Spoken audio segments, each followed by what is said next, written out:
2,80,000 का मकरूज हर बच्चा, चाहे सर उसके तन पे कपड़े नहीं है, चाहे उसके मुंह में निवाला नहीं है, नवाज शरीफ और शहबाज शरीफ की विजन की वजह से यह मुल्क मकरूज है। 2017 में 18 में पीएमएलएन ने 5.8 खरब खर्चियों में उड़ा दिए। सर कौन आपके ऊपर ट्रस्ट करेगा? आपका एक सॉफ्ट इमेज गया था। क्लीन ग्रीन पाकिस्तान आपने वो जो है वो खत्म कर दिया, ई व्हीकल पॉलिसी आपने खत्म कर दी, बल्कि उस के ऊपर भी आपने कोई बजट लगाया। 70% से ज्यादा लोग जो हैं वो 35 से 40 साल की उम्र से कम है। पाकिस्तान दुनिया में सेकंड बड़ा मुल्क है जो सबसे ज्यादा जिसके अंदर नौजवान है। नौजवानों ने आपके ऊपर ट्रस्ट किया, 8 फरवरी को आपके लिए निकले, उन्होंने हथियार नहीं उठाया, उन्होंने सर वोट की पर्ची के जरिए उन्होंने कहा कि हम इनकलाब लेकर आते हैं। सर इस बजट में आपने उम्मीद तोड़ दी है। मुझे फाइनेंस मिनिस्टर बताएं कि इस बजट में उन्होंने नौजवानों के लिए क्या रखा है। जब उन्होंने आपको वोट नहीं दिया तो आपने क्या किया कि आपने पढ़े लिखे नौजवानों को हथकड़ियां लगा दी, आपने उनके घरों के ऊपर जो है वो माओ और बहनों बेटियों को उनके सामने आपने उनको घसीटा, आपने उनको जेल में डाला। कोई इंजीनियर था, कोई डॉक्टर था। सर इनको एहसास है पीएमएलएन को, पीडीएम को, कि 1947 के बाद मुल्क से सबसे बड़ी हिजरत पाकिस्तान से होने जा रही है और आपका ब्रेन ड्रेन हो रहा है। ये सर यहाँ पे ऊपर हॉल के अंदर यूनिवर्सिटी के स्टूडेंट बैठे हुए हैं, आप इनको ये बताना चाहते हैं कि आप अपनी मर्जी से वोट की पर्ची डालेंगे तो हम जो है आपके लीडर के ऊपर जो है उसको 31 साल की रातों रात सजा देके काल कोठरी में बंद कर देंगे। अगर आप अपनी मर्जी से वोट डालेंगे तो आप डॉक्टर यास्मीन राशिद जैसी, आलिया हमजा जैसी, बुशरा बीबी जैसी खवातीन को आप सड़कों के ऊपर घसीटेंगे, आप उनकी इज्जत के उसमें केस के अंदर आप हाथ डालेंगे, सेल्फ रिस्पेक्ट को खत्म कर देंगे, कभी डिजिटल दहशतगर्द करेंगे, कभी कहेंगे कि इल्ड इन्फॉर्म्ड यूथ है। सर वो आपको चाहे बाहर बैठे हुए हो चाहे पाकिस्तान के अंदर बैठे हुए हो, वो आपको आपके असली करतूत दिखाते हैं, आईना दिखाते हैं। अगर आपको आईना नहीं पसंद, अगर आपको आईने में अपनी शक्ल नहीं पसंद, बदसूरत लगती है तो अपने करतूत सीधे करें, आईना मत तोड़ें।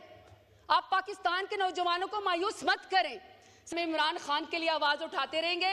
सबसे बड़ा उम्मत मुस्लिमा का लीडर है, पाकिस्तान का लीडर है।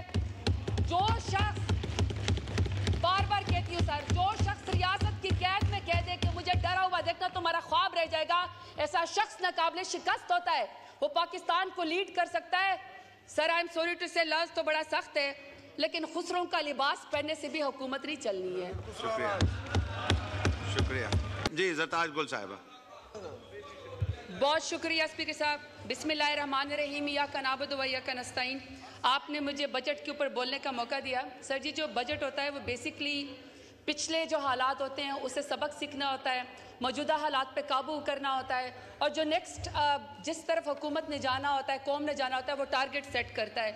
तो बेसिकली जो इस दफ़ा अभी ये पीएमएलएन ने अपना बजट पेश किया, तो सर ये इसका टेन्योर का तो पहला बजट है, लेकिन ये पिछले 35 साल से हुकूमत करते रहे हैं तो तजर्बा इनका बहुत ज़्यादा है।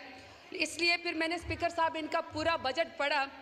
पूरे बजट में जो कि 19,000 खरब का एक इंतहाई खौफनाक बजट है, उसमें पता चला कि महंगाई, सूद, बेरोज़गारी और सर इनके अपने इकनॉमिक सर में लिखा हुआ सर मजमूई तौर पर गधों की तादाद में जो है वो इजाफा हुआ है। सर पूरे बजट की तकरीर में ये सर ये मेरे पास है, इसको पढ़े, कोई विजन नहीं है, कोई फिगर नहीं है, कोई स्टेटिस्टिक्स नहीं है सर, के सिवाय हमारे जो फाइनेंस मिनिस्टर साहब है सर, उन्होंने इस बजट तकरीर में लिखा हुआ है कि ये पूरी की पूरी बजट तकरीर हर पेज पे लिखा हुआ है कि नवाज शरीफ का और शहबाज शरीफ का विजन है। तो सर इनका जो पहले वाला विजन मैं ज़रा आपको ये बता दूं कि नवाज शरीफ और शहबाज शरीफ का जो विजन है वो मुल्क को स्टील मिल का खसारा 206 बिलियन दे चुके हैं, पीआईए का खसारा ये 622 बिलियन दे चुके हैं, बिजली का खसारा ये 2.7 ट्रिलियन दे चुके हैं, सुई गैस का खसारा ये 3 ट्रिलियन दे चुके हैं, मेट्रो बस का जो कि लाहौर का है और पिंडे का है, और इसमें मुल्तान शामिल नहीं करी क्योंकि मुल्तान जो है वो बंद हो गया है, अपने इकनॉमिक सर में लिखा है सर 35.5 बिलियन का खसारा नवाज शरीफ और शहबाज शरीफ का जो है वो विजन है। फिर सर खुद ही कह रहे हैं कि इन्फ्लेशन 38% पे अफरात ज़र बढ़ गई है, जो कि हम 11% पे छोड़ के गए थे, रजीम चेंज करके हमारी हुकूमत को गिराया गया था। फूड इन्फ्लेशन ये खुद कह रहे हैं कि 48% के ऊपर चली गई है। और सर इकनॉमिक ग्रोथ अभी ये माइनस में है, ये कह रहे हैं कि हम 2.83% करने की कोशिश करेंगे, टारगेट है, और फिर उसके ऊपर ये मजमूई तौर पर मिठाई भी बांटेंगे, भंगड़े भी डालेंगे, जो कि हम जब रिजीम चेंज किया 2022 में सर ये 6.1% के ऊपर इमरान खान छोड़ के गए थे। सर एक्सपोर्ट ये 25 बिलियन पे नीचे लेकर आए, हमने 26% के साथ इजाफा किया था, 36 अरब की हाईएस्ट के ऊपर बिलियन के ऊपर जी हमारी हुकूमत लेकर गई थी। फिर सर रेमिटेंस पे ये 23 बिलियन के ऊपर ये लोग नीचे लेकर आए, हाईएस्ट जो हम लोग है सर इसको 26.1 बिलियन के ऊपर लेकर गए। सर जैसा कि आपको हमारे एक और MNA साहिबान आपको फरमाया सर, 2,80,000 का मकरूज हर बच्चा, चाहे सर उसके तन पे कपड़े नहीं है, चाहे उसके मुंह में निवाला नहीं है, नवाज शरीफ और शहबाज शरीफ की विजन की वजह से ये मुल्क मकरूज है। सर फिर ये इन्होंने सोचा, हमारे फाइनेंस मिनिस्टर ने, सर ये बजट तकरीर का चैप्टर है जी, पेज नंबर 10 पे सर ये कहते हैं कि मुल्क में सरमायाकारी लेकर आनी है नवाज शरीफ और शहबाज शरीफ के विजन के मुताबिक। सर जरा वो चैप्टर बढ़े, वो चैप्टर सरमायाकारी का कहता है कि तमाम असासे बेच दो कोड़ियों के भाव, घर का सामान बेच के नवाज शरीफ और शहबाज शरीफ के विजन के मुताबिक जो ये सामान लेकर आएंगे बेच के। उसमें सर इन्होंने टॉप प्रायोरिटी खुद लिखी है, ये कहते हैं हम PIA को बेच देंगे, हम रोजावेल्ट होटल को बेच देंगे, हम हाउस बिल्डिंग फाइनेंस कॉरपोरेशन को बेच देंगे, ये फर्स्ट वुमेन बैंक को बेच देंगे, हवाई अड्डों में सर ये इस्लामाबाद इंटरनेशनल एयरपोर्ट को बेच देंगे, कराची एयरपोर्ट को बेच देंगे, तमाम बिजली के कारखाने बेच देंगे। सर जी सर सब कुछ बेचना ही है तो फिर इस ऐवान को भी बेच दें, इसको भी आउटसोर्स कर दें। पहले भी 20-20 करोड़ में यहाँ पे बोलिया जो है वो बकरा मंडी लगा के रिजीम चेंज करा के जमीर फरोशी करके पूरे ऐवान को तो वैसे ही बेच दिया था, तो सर इस ऐवान को भी बेच दें अगर बेच के सारा खसारा पूरा करना है। और सर वैसे भी चूंकि फाइनेंस मिनिस्टर भी इंपोर्टेड है, डिप्टी प्राइम मिनिस्टर और फॉरेन मिनिस्टर भी इंपोर्टेड है, इंटीरियर मिनिस्टर भी इंपोर्टेड है, हमारे पासपोर्ट जब्त हम मुल्क से बाहर नहीं जा सकते। ये विजन कहता है कि हॉलैंड से आया हुआ बंदा जो कि हॉलैंड का शहरी था कुछ दिन पहले, वो बताएगा कि डेरा गाजी खान में पाकिस्तानी चौक के पर बैठा हुआ सराइकी या बलोच या मुहाजिर या पाकिस्तानी क्या सोचता है, उसकी क्या ख्वाहिशात है, सर ये हमें आके हॉलैंड का शहरी आके बताएगा। अगर इतना ही सर विजन है तो अपने साथ वाले बंदों से ये पूछ लेते कि अगर मुल्क में सरमायाकारी करनी है, सर इनका पिछला रिकॉर्ड है, इन्होंने सर पाकिस्तान के टैक्स पेयर के पैसे से इनका स्टाफ मियां साहब को और मियां साहब खुद सर $4.5 लाख पर नाइट सर ये बाहर के मुल्कों में रहते थे। सर 165 रुपए का जो बिल अखबार का था वो भी कौमी खजाने से इन्होंने डाला है। और सर आने जाने के किराए में इन्होंने $28,000 जो है वो डाले हैं पाकिस्तान के खर्चे के लिए।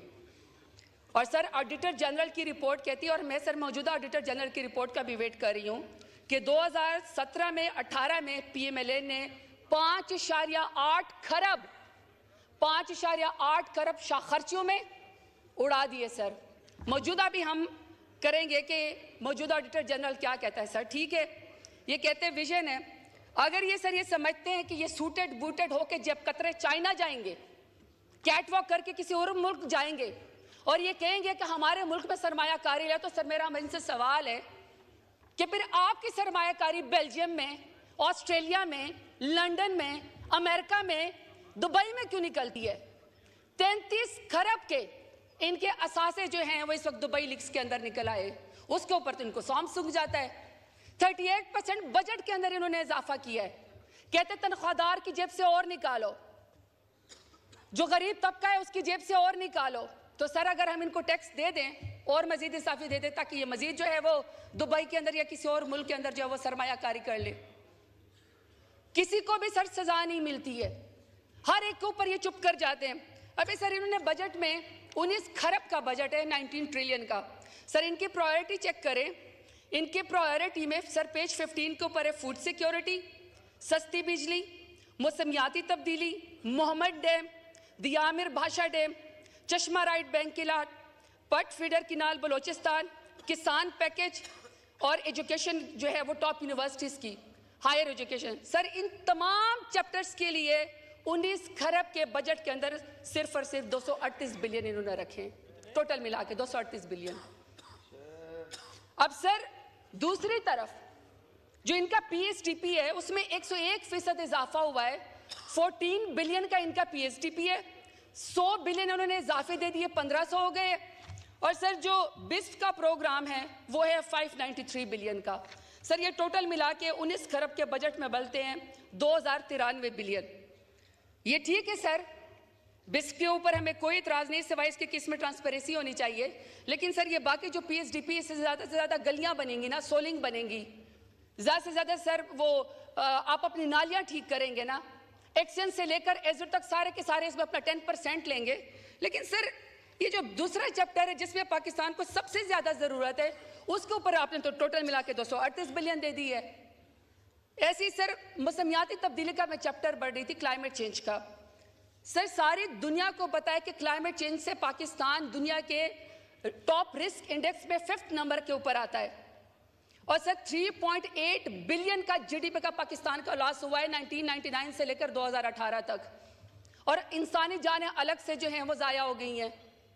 आपके सामने कि जब कराची के अंदर भी सैलाब आता है, अर्बन फ्लडिंग होती है, तो 37 लोग एक ही रात में शहीद हो जाते हैं, खड़ी फसलें हमारी तबाह हो जाती हैं, वाटर लेवल हमारा 600 मीटर से फुट से नीचे चला गया है। एक तरफ खुश साली है, दूसरी तरफ कहत साली है। सर आपको पता है कि उन्होंने इसमें टोटल मौसमियाती तब्दीली के लिए कितना बजट रखा है? सर 2024 का बजट उन्होंने रखा है 4 बिलियन।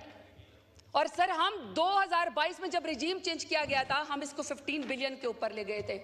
सर ठीक है कि आपको नहीं पसंद हमारी सियासत, लेकिन 10 बिलियन ट्री सुनामी बंद कर देने से, जो कि दुनिया में आपकी पजीराई हुई थी, आपका दुनिया का एक सॉफ्ट इमेज आपका चला गया था, इमरान खान से आपके इख्तलाफ है, लेकिन 10 बिलियन ट्री सुनामी को बंद करने से सर आप कौन सी पाकिस्तान के अंदर सरमायाकारी ले आएंगे? कौन आपके ऊपर ट्रस्ट करेगा? आपका एक सॉफ्ट इमेज गया था। क्लीन ग्रीन पाकिस्तान आपने वो जो है वो खत्म कर दिया, ई व्हीकल पॉलिसी आपने खत्म कर दी, बल्कि उस के ऊपर भी आपने कोई बजट लगाया। बल्कि सर मैं चाहूंगी कि मैं पॉलिसी बजट इन्होंने तो क्लाइमेट चेंज को शामिल भी नहीं किया, जिसके ऊपर हम कट मोशन दे सकते हैं। पॉलिसी के ऊपर कट के ऊपर सर मैं क्लाइमेट चेंज को चाहती हूँ कि आप इसके शामिल करें। सर दूसरा मेरा पॉइंट है पाकिस्तान के यूथ के बारे में। सर 70% से ज़्यादा लोग जो हैं वो 35 से 40 साल की उम्र से कम है। पाकिस्तान दुनिया में सेकंड बड़ा मुल्क है जो सबसे ज़्यादा जिसके अंदर नौजवान हैं। सर ये इनका अपना इकोनॉमिक सर्वे कहता है 119% increase in outdoor brain drain of skilled worker in 2023, और sir 26.6% rise in departure of highly qualified individuals. Sir इसमें डॉक्टर हैं, साइंटिस्ट हैं, इंजीनियर्स हैं। एक तो सर 50% आपकी जो इंडस्ट्री वो बंद हो गई है। सर दूसरी तरफ नौजवानों ने आपके ऊपर ट्रस्ट किया, 8 फरवरी को आपके लिए निकले, उन्होंने हथियार नहीं उठाया, उन्होंने सर वोट की पर्ची के जरिए उन्होंने कहा कि हम इनकलाब लेकर आते हैं। सर इस बजट में आपने उम्मीद तोड़ दी है। मुझे फाइनेंस मिनिस्टर बताएं कि इस बजट में उन्होंने नौजवानों के लिए क्या रखा है? जब उन्होंने आपको वोट नहीं दिया तो आपने क्या किया कि आपने पढ़े लिखे नौजवानों को हथकड़ियाँ लगा दी, आपने उनके घरों के ऊपर जो है वो माओ और बहनों बेटियों को उनके सामने आपने उनको घसीटा, आपने उनको जेल में डाला। कोई इंजीनियर था, कोई डॉक्टर था। सर इनको एहसास है पीएमएलएन को, पीडीएम को, कि 1947 के बाद मुल्क से सबसे बड़ी हिजरत पाकिस्तान से होने जा रही है और आपका ब्रेन ड्रेन हो रहा है। ये सर यहाँ पे ऊपर हॉल के अंदर यूनिवर्सिटी के स्टूडेंट बैठे हुए हैं, आप इनको ये बताना चाहते हैं कि आप अपनी मर्जी से वोट की पर्ची डालेंगे तो हम जो है आपके लीडर के ऊपर जो है उसको 31 साल की रातों रात सजा देके काल कोठरी में बंद कर देंगे। अगर आप अपनी मर्जी से वोट डालेंगे तो आप डॉक्टर यास्मीन राशिद जैसी, आलिया हमजा जैसी, बुशरा बीबी जैसी खवातीन को आप सड़कों के ऊपर घसीटेंगे, आप उनकी इज्जत के उसमें केस के अंदर आप हाथ डालेंगे, नौजवानों की आप तजलील करेंगे, सेल्फ रिस्पेक्ट को खत्म कर देंगे, कभी डिजिटल दहशतगर्द करेंगे, कभी कहेंगे कि इल्ड इन्फॉर्म्ड यूथ है। सर वो आपको चाहे बाहर बैठे हुए हो चाहे पाकिस्तान के अंदर बैठे हुए हो, वो आपको आपकी असली करतूत दिखाते हैं, आईना दिखाते हैं। अगर आपको आईना नहीं पसंद, अगर आपको आईने में अपनी शक्ल नहीं पसंद, बदसूरत लगती है, तो अपने करतूत सीधे करें, आईना मत तोड़ें। आप पाकिस्तान के नौजवानों को मायूस मत करें। सर इस बजट में आई am sorry to say I am sorry to sir, इस बजट में यूथ के लिए कोई पॉलिसी नहीं है, कोई विजन नहीं है, कोई बजट इसके अंदर नहीं रखा गया है। फिर सर मैं साउथ पंजाब से मेरा ताल्लुक है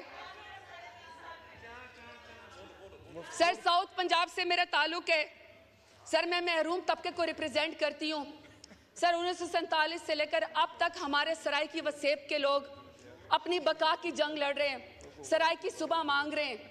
आप तो तख्ते लाहौर को सब कुछ दे देते हैं सर 2 ही पॉइंट से तख्ते लाहौर को सब कुछ दे देते हैं, लेकिन सर मेरे सराय की वसेब में कोई चीज़ सिवाय महरूम में और कुछ नहीं है सर। पिछली दफ़ा हम लोगों ने साउथ सेक्रेटरीट हमारी हुकूमत में प्राइम मिनिस्टर इमरान खान ने बनाया इनके लिए सर, उसको पीपल्स पार्टी ने भी सपोर्ट किया।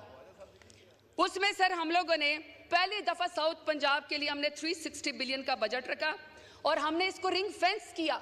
हमने इंश्योर किया कि हमारा बजट यहीं पर साउथ पंजाब के अंदर लगेगा, तख्ते लाहौर नहीं जाएगा। 32% सर हमने एम्प्लॉयमेंट का कोटा रखा कि शायद कोई सरायकी, कोई बलोच, कोई महाजिर हमारा किसी नौकरी के अंदर आ जाए। सर अफसोस की बात यह कि टिकटॉक वाली हुकूमत ने, टिकटॉक के चीफ मिनिस्टर ने आते ही सर सराइकों से पता नहीं क्या दुश्मनी है सर, पूरा का पूरा सेक्रेटरीट बंद कर डाला, सेक्रेटरीट ही बंद कर डाला, सारे सेक्रेटरीज ही वापस चले गए। और सर मौजूदा बजट मैंने कोशिश की लेकिन सर उसको बिल्कुल उन्होंने ख़त्म कर दिया। सर आखिर में अपने डेरा गाजी खान की बात करती हूँ।